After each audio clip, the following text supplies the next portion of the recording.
ఆధునిక టెక్ యుగానికి ఇంటర్నెట్ సేవలు ప్రాణాధారం. కాసేపు నెట్ ఆగిపోయినా తట్టుకోవడం చాలా కష్టం. సేవలు నిలిచిపోతాయి, వ్యవస్థలు స్తంభించిపోతాయి, జనం విలవిల్లాడిపోతారు. అంత ముఖ్యమైన ఇంటర్నెట్ను దేశాలు ఖండాల మధ్య ఎలా రవాణా చేస్తారో తెలుసా? సబ్సీ కేబుల్స్ ద్వారా. అవునా, నిజమా? అదెలా సాధ్యం అంటారా? అయితే ఈ స్టోరీ చూసేయండి. ఇంటర్నెట్, టెలిఫోన్, డేటా ట్రాన్స్మిషన్కు శాటిలైట్లు వాడతారని చాలామంది అనుకుంటారు. కానీ అది నిజం కాదు. సబ్సీ కేబుల్స్ ద్వారానే 95% ఇంటర్నెట్ రవాణా జరుగుతుంది. వీటిని సబ్మెరైన్ కమ్యూనికేషన్ కేబుల్స్ అని కూడా అంటారు. సాగర్ గర్భంలో వేల కిలోమీటర్లు విస్తరించిన ఈ కేబుళ్లు ఖండాలు, దేశాలను అనుసంధానం చేస్తుంటాయి. మిల్లీ సెకండ్లలో యూట్యూబ్ వీడియో ప్రపంచవ్యాప్తం కావడానికి, దేశ విదేశాల్లోని బంధువులు, స్నేహితులతో రియల్ టైంలో వీడియో కాల్ మాట్లాడడానికి ఈ కేబుళ్లే ప్రధాన కారణం. శాటిలైట్లతో భారీ ఎత్తున సమాచార బట్వాడా చేయడం సాధ్యం కాదు. ఖర్చు కూడా బాగా ఎక్కువ. రోదసీ మార్గంలో టెరాబైట్ల కొద్దీ డేటా పంపాలంటే బిలియన్ల డాలర్లు వ్యయం చేయక తప్పదు. అంత చేసినా ప్రసార సమయంలో వీక్ సిగ్నల్తో ఇబ్బందులు తప్పవు. అందువల్ల సముద్ర కేబుళ్ల ద్వారానే ఇంటర్నెట్, డేటా రవాణా చేస్తుంటారు. దేశాల మధ్య కమ్యూనికేషన్ వ్యవస్థని ఏర్పాటు చేసుకోవడానికి మనకు రెండు రకాలు ఉంటాయి. ఒకటి సబ్సీ కేబుల్ వ్యవస్థ, రెండవది వచ్చేసి మనకి శాటిలైట్ ద్వారా కమ్యూనికేషన్ సిస్టమ్ ఉంటుంది.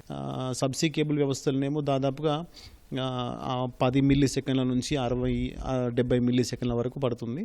అదే మీరు శాటిలైట్ కమ్యూనికేషన్ తీసుకుంటే కనుక దాదాపు 200 నుంచి 600 మిల్లీ సెకండ్స్ వరకు పడుతుంది. సో అందుకే సబ్సీ కేబుల్ వ్యవస్థ అనేది కొంచెం ఎక్కువగా యూజ్ చేస్తూ ఉంటారు. ఇదంతా బాగానే ఉంది, కానీ సముద్ర గర్భంలో కేబుల్ వ్యవస్థ నిర్మాణం ఎలాగంటారా? తీరం నుంచి ప్రత్యేకమైన నౌకల్లో కేబుళ్లను తీసుకెళ్తారు. నాగలి లాంటి పరికరంతో సముద్రంలో కేబుల్ వేస్తారు. ఆ మార్గంలో పర్వతాలు, లోయలు, పగడపు దెబ్బలు, శిలలు, భూపలకాల ఫాల్ట్ లైన్స్ అడ్డొస్తుంటాయి. వీటన్నింటినీ దాటుకుంటూ పక్కా ప్లాన్తో పని పూర్తి చేయాల్సి ఉంటుంది. ఒక్కో కేబుల్ కనీస పొడవు 131 కిలోమీటర్లు. సరైన ఎక్విప్మెంట్ ఉంటే ఒక్క రోజుకు 200 కిలోమీటర్ల కేబుల్స్ వేసే ఛాన్స్ ఉంటుంది. ఒకేసారి 20,000 కిలోమీటర్ల పొడవైన కేబుల్ను మోసుకెళ్లడం కొన్ని నౌకల ప్రత్యేకత. అంత పెద్ద కేబుల్ను నౌకలో లోడ్ చేయడానికే 4 వారాలు పడుతుంది. ఆసియా, అమెరికా గేట్వే కేబుల్ పొడవు 20,000 కిలోమీటర్ల పైగానే ఉంటుంది.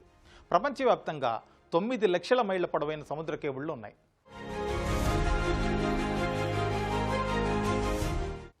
సముద్రంలో తీవ్ర స్థాయి పీడనం, కఠోర వాతావరణం ఉంటుంది. వాటిని తట్టుకునేలా కేబుల్ నిర్మాణం సాగుతుంటుంది. దాదాపు 25 ఏళ్ల పాటు మన్నిక ఉండేలా పొరలుగా కేబుల్ను పటిష్టం చేస్తారు.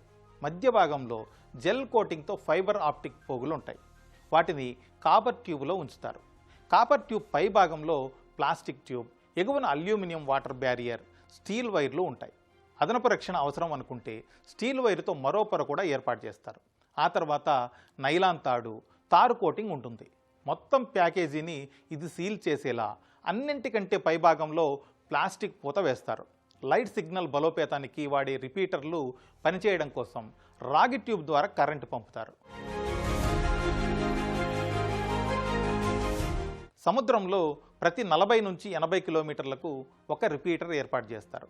ఎందుకు అంటే సిగ్నల్ పటిష్టత కోసం.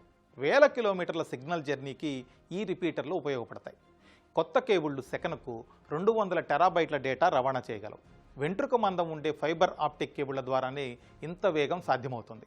ఒక కేబుల్లో బొటన వేలంత మందంతో 4 నుంచి 12 పోగులుంటాయి.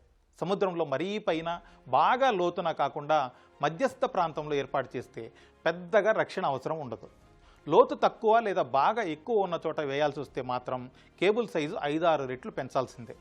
కేబుల్ పరిమాణం ఎలా ఉన్నా డేటాను చేరవేసే ఫైబర్ ఆప్టిక్ ఉండేది మాత్రం వెంట్రుకంత పలచగానే. సబ్సీ కేబుల్ నిర్మాణంలో ఇంకా చాలా జాగ్రత్తలే అవసరం. నౌకల లంగర్లు, మత్స్యకారుల పడవలతో దెబ్బతినే అవకాశం లేని చోట మాత్రమే ఈ కేబుల్స్ వేయాలి. చేపలు వేటాడే పరికరాలు, ఓడల లంగర్లతో కేబుళ్లు తెగుతుంటాయి. ఎర్ర సముద్రంలో కేబుళ్లు తెగి ఈ ఏడాది సెప్టెంబర్లో భారత్, యుఏఈ సహా మరికొన్ని దేశాల్లో ఇంటర్నెట్ సేవలు నెమ్మదించాయి. విద్రోహ చర్యలతోనూ ఇబ్బందులు వస్తుంటాయి. అలాంటప్పుడు కంపెనీలు ఇంటర్నెట్ ట్రాఫిక్ను ఉపగ్రహాలకు మళ్లిస్తుంటాయి. సొరచేపలతో కూడా ప్రమాదం పొంచి ఉంటుంది. అవి చాలా సులువుగా కేబుళ్లను కొరికేస్తాయి. అందుకే గూగుల్ లాంటి కంపెనీలు షార్క్ ప్రూఫ్ వైర్ ర్యాపర్లతో కేబుళ్లను పటిష్టం చేస్తాయి. సాగర్ కేబుళ్లకు గూఢచర్య ముప్పు కూడా పొంచి ఉంటుంది. ప్రచ్ఛన్న యుద్ధ కాలంలో ఓ కేబుల్ ద్వారా సోవియట్ యూనియన్ బలహీన ఎన్కోడింగ్ సందేశాలను పంపించింది. యుఎస్ఎస్ హలిబట్ జలాంతర్గామి ద్వారా ఆ సందేశాలను అమెరికా తెలుసుకుంది.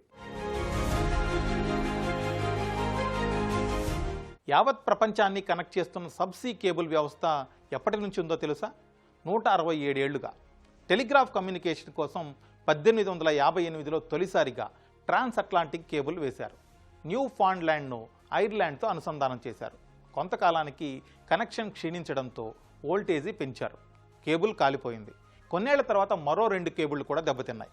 1865లో వేసిన కొత్త రకం కేబుల్తో చివరికి సమస్య పరిష్కారమైంది.